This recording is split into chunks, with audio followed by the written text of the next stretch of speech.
Welcome to this explainer. Today, we're diving into something that feels surprisingly modern, even though it's actually an ancient psychological masterpiece, Volume 30 of the Zongjing Blue. We're going to focus entirely on one profound methodology today, specifically how exactly we can observe our own mind to finally break our deepest attachments. We constantly search for inner peace out there in the world, right? We're always trying to control our environment, our relationships, our careers.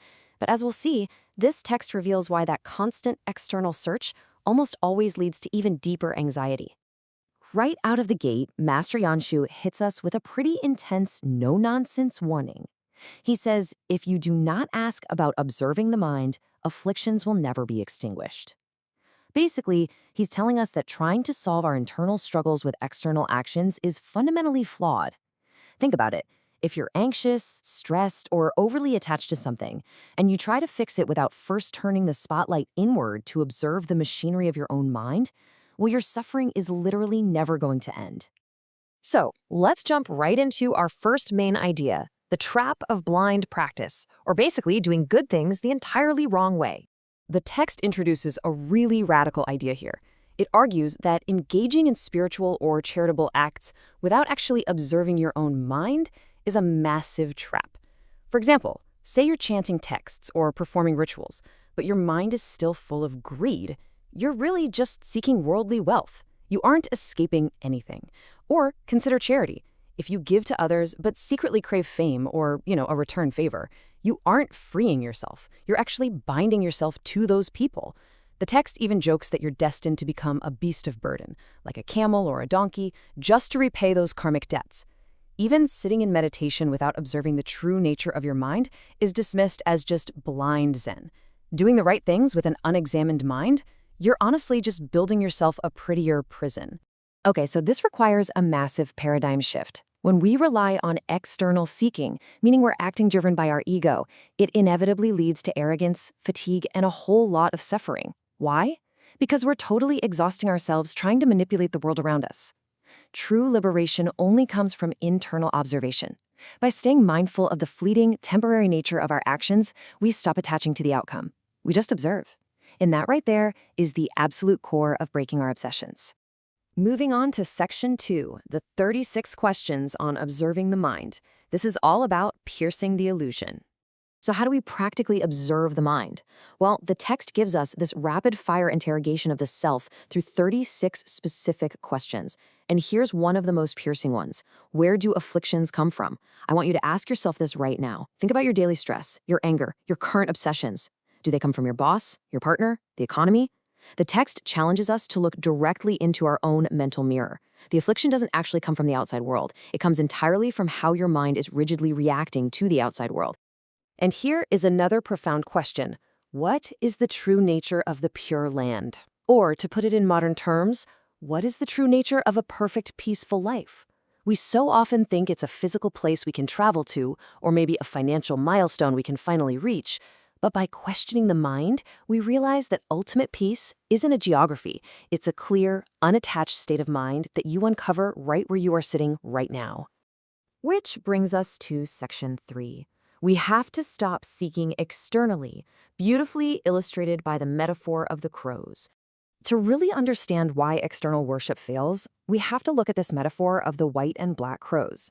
The white crow represents awakened sages and teachers. The black crows represent ordinary, suffering beings like us. Now, we often think the absolute best way to honor our teachers is to worship them, build statues, or perform all these empty rituals. But the text argues that the only true way to repay the white crow is by feeding the black crows. And how do you feed them? Well, not with physical food, but by teaching them how to observe their own minds. You can only truly help others when you have cultivated your own inner awareness first. You can't just blindly follow rules, you literally have to awaken the mind. Okay, on to Section 4, ice and water. Delusion and enlightenment actually share the exact same source.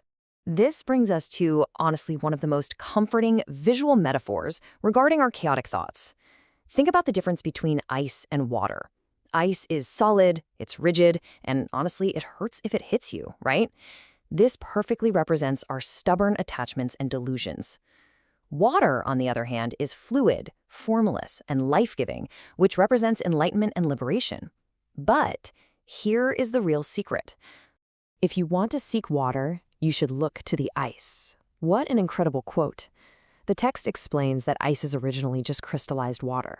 You don't destroy the ice to find water, you simply melt it. In the exact same way, you don't need to destroy your mind or your emotions or your daily life to find peace. Our daily obsessions and anxieties are made of the exact same stuff as our enlightenment. It's all just the mind. This is exactly how observing the mind breaks attachments. Your anxiety is just frozen water, and through pure observation, you simply melt that rigidity. Now for the grand finale, Section 5, the One Mind, the container of all reality. This ultimate realization guides us to the concept of the one mind. It's the profound understanding that absolutely all reality, both the suffering you hate and the joy you crave, originates from a single, pure, and empty mental source. Realizing everything stems from this one mind is the master key to breaking attachments. Why? Well, because if everything you experience is ultimately just a projection and interpretation of your own mind, there is literally nothing outside of it to hold on to. Grasping at the external world is entirely 100% futile. So, when we practically apply the one mind, a few amazing things happen. First, you realize afflictions do not block true wisdom. Actually, your messy human emotions are the raw material for peace. Second, when you see that your own thoughts are just passing clouds, the external world stops feeling so permanent and heavy. Good and bad are suddenly recognized as mere reflections. And ultimately, you break the exhausting illusion of needing external control. You stop trying to rearrange the furniture of the universe to be happy, and you just observe the room. I really want to leave you with this lingering question today. We spend our entire lives white-knuckling our relationships, our money, our status. But if the entire universe you experience is just a reflection of your own mind, what is there left to hold on to? The moment you truly understand there is nothing out there to grasp is the exact moment you are finally free. Thank you so much for joining me in this explainer. Keep observing your mind, keep melting that ice, and we'll see you next time.